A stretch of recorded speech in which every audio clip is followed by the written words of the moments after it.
right? And that's going to have a huge impact on your energy, on your sympathetic and parasympathetic, nervous system modulation is what I call it. We are actually modulating our nervous system throughout the day. If you wake up tired, what do? You grab maybe coffee. You're trying to upregulate that sympathetic nervous system. If you feel stressed or overwhelmed on your way to work, and you maybe call a friend or turn on some relaxing music or bite your nails, you're trying to cope and you're trying to get into your parasympathetic nervous system. You're overstressed. You want to move from a place of overstress to calm. Say the day goes on and you start to feel tired mid-afternoon. What do? You grab a sugary snack, and that's going to upregulate the nervous system, right? So you're trying to stimulate sympathetic nervous system. You are using these external ways to manage stress. If you finish that day and you're super overwhelmed and you go home and you maybe grab a glass of wine or eat some chocolate, or I don't know, maybe you exercise, and that's a really good way to manage that stress. Or maybe you watch Netflix and just veg out on the TV. These are all ways we're modulating our nervous system, trying to move from a stressed state to maybe a more relaxed state, or from a tired state to maybe a more stimulated state. So I call these outside-in approaches to stress management, and you're not wrong. These are just habits that maybe some are beneficial, maybe some aren't. They're ways to cope that are maybe beneficial, but maybe a little bit unhealthy to do all the time. What I use is breath work and conscious breathing to help us, to give you another tool to manage that stress. I call it an inside-out approach to stress management.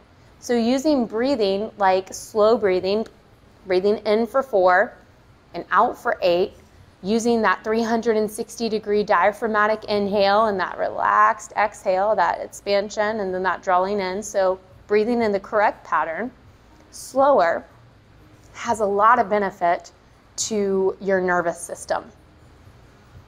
So I know that's a lot of information. I hope it was helpful just to kind of give you a little bit of, some of the stuff that I talk about on a day-to-day basis and I help people with is retraining their breath, retraining their breathing habits and the mechanics that they've been using at rest during their ADLs, activities of daily living, during exercise, which is a whole nother topic, breathing and bracing and intra-abdominal pressure, like all these things that matter for when we're lifting. And then also improving their breathing at night. Like, are you mouth breathing at night and you wake up super tired with a dry mouth? We should be nasal breathing at night too. One of the benefits of nasal breathing, and I'll kind of leave you with this today, is that in the nasal cavity, there is something called nitric oxide. And nitric oxide is only produced in our nasal cavity, so you're not going to get it if you're mouth breathing. Also, if you're mouth breathing, you're going to be losing some of your hydration. So you're more likely to get dehydrated quicker. You're also not breathing through your nose, so you're not getting nitric oxide, which is very beneficial to all systems in our body. Certainly the cardiovascular system, because it increases that vasodilation, the widening of the blood vessels, so it lowers blood pressure. Those are just some of the benefits, but I did want to bring that up as kind of the final recommendation for you as you start your journey in breath work and maybe retraining some of those breathing patterns. The nose is for breathing, the mouth is for eating.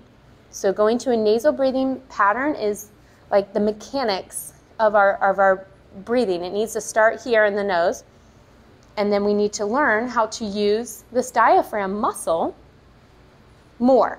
If you're used to going here for your inhale, you're going to want to switch that pattern to a 360-degree expansion on the inhale, and then that drawing in, naturally conditioning the core, so naturally stretching the body, getting a nice stretch in the low back too, that's nice. The pelvic floor, wonderful, a little stretch in the belly, and the ribs get that expansion too. So we get that stretch on the inhale, and then we get that drawing in, that strengthening a little bit on the exhale. So start there, breathe from the nose, 360-degree pattern. And if you have questions or comments, let me know. I am here to educate and help people, breathe well and be well.